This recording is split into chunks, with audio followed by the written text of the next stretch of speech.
Assalamualaikum warahmatullahi wabarakatuh. Salam sejahtera untuk kita semuanya. Apa kabar anak-anak? Semoga sehat selalu ya dimanapun berada. Berjumpa lagi dengan saya Ibu Ratih Riau Kasana yang bisa dipanggil dengan Ibu Ratih, Guru Seni Budaya di SMP Negeri 5 Dumai. Nah, pada kesempatan kali ini saya akan melanjutkan pembelajaran mengenai seni patung part 2. Yuk sama-sama kita simak videonya. Pada materi seni patung kali ini dengan kompetensi dasar 3.2, memahami konsep dan prosedur karya seni patung dengan beragam media dan teknik. Indikatornya 3.2.3, memahami berbagai macam bahan dan media dalam berkarya seni patung. Pembelajaran ini bertujuan diharapkan siswa mampu mendeskripsikan berbagai macam bahan dan media dalam berkarya seni patung. Baiklah, sebelum kita memasuki pembelajaran mengenai bahan, alat, dan teknik berkarya dalam seni patung, Ibu mau bertanya, apakah anak-anak masih ingat pembelajaran sebelumnya di video part pertama? Apa itu patung? Apa fungsi patung? Dan apa saja bentuk serta jenis patung? Yuk kita ingat-ingat kembali lagi. Setelah kalian mengingatnya, kita akan masuk ke pembelajaran selanjutnya, yaitu bahan dan alat dalam berkarya seni patung. Bahan yang digunakan untuk membuat patung dibedakan menjadi beberapa jenis. Yang pertama, bahan lunak. Bahan lunak adalah material yang empuk dan mudah dibentuk. Misalnya, tanah liat, lilin, sabun, plastisin, dan bahan yang mudah dibentuk lainnya.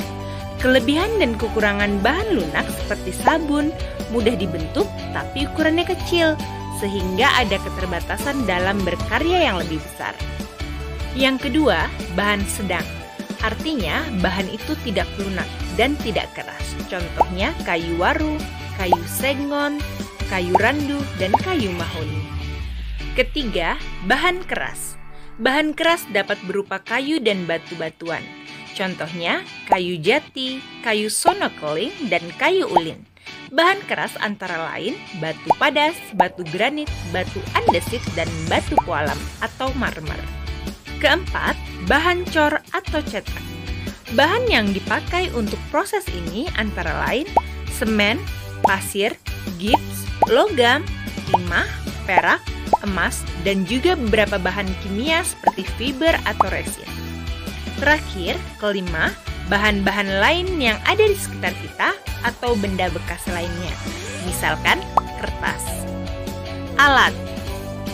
Alat yang digunakan dalam pembuatan patung tergantung kepada bahan dan teknik yang digunakan. Butsir. Butsir adalah alat bantu untuk membuat patung yang terbuat dari kayu dan kawat. Meja putar. Meja putar adalah meja bulat yang bisa berputar. Fungsinya untuk memudahkan dalam mengontrol bentuk dari berbagai arah. Pahat. Pahat adalah alat untuk memahat, mengurangi atau membentuk bahan batu dan kayu atau bahan keras lainnya. Sendok adukan. Sendok adukan berfungsi untuk mengambil adonan dan menempelkannya pada kerangka patung. Alat las karbit atau listrik. Teknik berkarya seni patung. Dalam berkarya seni, proses pembuatannya disebut teknik. Dalam berkarya seni patung, ada beberapa teknik antara lain teknik pahat, yaitu mengurangi bahan menggunakan alat pahat. Misalnya membuat patung dan relief dengan bahan dasar kayu dan batu. Alat yang digunakan adalah pahat dan palu. Teknik butsir, yaitu membentuk benda dengan mengurangi dan menambah bahan. Misalnya, membuat keramik dengan bahan dasar tanah liat. Alat yang digunakan adalah sundip. Teknik cor, yaitu membuat karya seni dengan menggunakan alat cetakan kemudian dituangkan adonan berupa semen, gips, dan sebagainya, sehingga menghasilkan bentuk yang diinginkan. Alat yang digunakan adalah cetakan.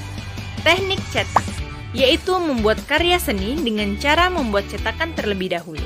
Misalnya, membuat berkarya patung kerajinan dengan bahan dasar tanah liat dan semen. Teknik assembling atau merakit, membuat sebuah komposisi atau sambungan dari material seperti besi, logam, tembaga, atau berbagai macam material seperti benda atau found object, kertas, kayu, dan tekstil. Bisa dengan cara las listrik menyambung dengan led untuk membuat karya untuk mendapatkan bentuk tertentu. Misalnya berkarya seni patung kontemporer dengan bahan dasar logam atau besi. Baiklah, itulah bahan dan alat serta teknik dalam berkarya seni patung. Selanjutnya, kalian diharapkan dapat mengerjakan soal latihan dengan baik. Soal pertama, sebutkan 3 bahan lunak dalam berkarya seni patung. Kedua, teknik apakah yang dipakai dengan bahan seperti emas, perak, dan perunggu dalam berkarya seni patung. Ketiga, carilah gambar sebuah monumen dari koran, majalah, atau sumber lainnya. Tempelkan di buku catatan kalian, lengkapi dengan keterangan sebagai berikut. A. Seniman yang membuat patung tersebut. B. Alat dan bahan dalam pembuatan patung tersebut. C. Teknik yang dipakai dalam proses pembuatan karya seni patung tersebut. Nah, itulah tadi pembelajaran mengenai seni patung. Ibu harap kalian dapat mengerjakan pertanyaannya dengan baik ya. Ibu tunggu jawabannya ya. Sampai ketemu lagi di part ketiga. Assalamualaikum warahmatullahi wabarakatuh. Salam sejahtera untuk kita semuanya. Bye-bye.